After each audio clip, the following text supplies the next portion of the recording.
नमस्कार, मैं हूं कपिल और आप देख रहे हैं नेक्स्ट 9 न्यूज। हम बात कर रहे हैं राजस्थान की, जहां पर 81 विधायक वाले मामले में लगातार सीएम गहलोत पर दबाव बढ़ता जा रहा है। बीजेपी की अगर बात करी जाए तो विपक्ष के तौर पर वो लगातार सीएम गहलोत का इस्तीफा भी मांग रही है और साथ ही साथ ये भी कह रही है कि 81 जो विधायक हैं उन पर जल्द से जल्द फैसला लिया जाए, जो भी फैसला हो वो मंजूर होगा। लेकिन फिलहाल अगर बात करी जाए तो जिस तरीके से लगातार पायलट गहलोत के खिलाफ मोर्चा खोले हुए नजर आ रहे थे, एक बार फिर से पायलट कैंप के एक विधायक है जिन्होंने फिर से गहलोत के खिलाफ मोर्चा खोल दिया है।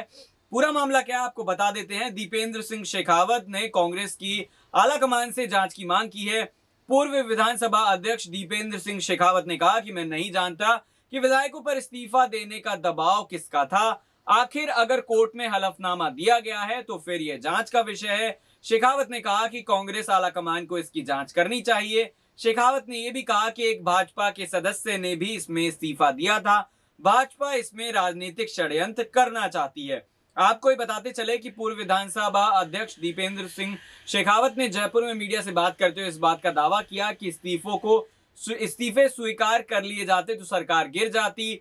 इसीलिए कहा कि अब इस प्रकरण से पार्टी को कोई नुकसान नहीं होगा क्योंकि ये मामला अब सेटल हो गया है। लेकिन अगर इस्तीफे स्वीकार हो जाते तो राजस्थान में कांग्रेस की सरकार गिर जाएगी। शेखावत ने कहा कि जो सदस्य विधानसभा में चुनकर आते हैं वो किसी दबाव में नहीं आते और अपने विवेक से काम करते हैं। नियमों में यहां तक प्रावधान है कि अगर दबाव प्रलोभन हो तो कानून का उल्लंघन है। उन्होंने कहा कि हम लोगों पर कोई दबाव नहीं था, हम तो विधायक दल की बैठक में शामिल होने मुख्यमंत्री आवास पर गए थे। इस तरीके की जो बातें हैं वो कही जा रही हैं। 25 सितंबर को जिस तरीके से 91 विधायकों ने सीपी जोशी को अपना इस्तीफा सौंपा था और उसके बाद लगातार अगर राजस्थान की बात करी जाए तो सियासी जो भूचाल है वो थमने का नाम नहीं ले रहा है। हालांकि हाईकोर्ट में भी ये मुद्दा है। बीजेपी लगातार जो है दबाव बना रही है और वो चाहती है कि चुनाव से पहले अगर कोई बड़ा फैसला आता है, सरकार गिर जाती है, तो ये कहीं ना कहीं उसकी एक बड़ी जीत हो सकती है। वहीं पायलट कैंप की बात करी जाए तो अशोक चांदना से लेकर तमाम ऐसे मंत्री हैं जो लगातार गहलोत पर यानी कि अपनी सरकार पर निशाना साध रहे हैं। इस तरह की बातें भी लगातार सामने आई थी कि अगर सरकार दोबारा बनानी है तो पार्टी को एकजुट होना होगा, कार्यकर्ताओं को पार्टी के समर्थन में जो है वो काम करना होगा, यानी कि बयानबाजी का दौर बंद करना होगा।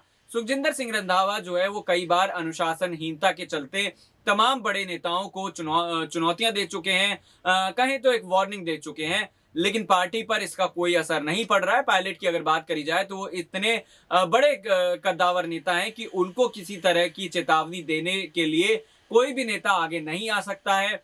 मल्लिकार्जुन खड़गे की अगर बात करी जाए तो बड़ा फैसला वो भी लेने में नाकाम रहे हैं, या फिर यूं भी कहा जा सकता है कि गांधी परिवार के आगे शायद अभी भी किसी और की नहीं चल रही है, जिसकी वजह से कहीं ना कहीं पार्टी को एक बड़ा खामियाजा भुगतना पड़ सकता है।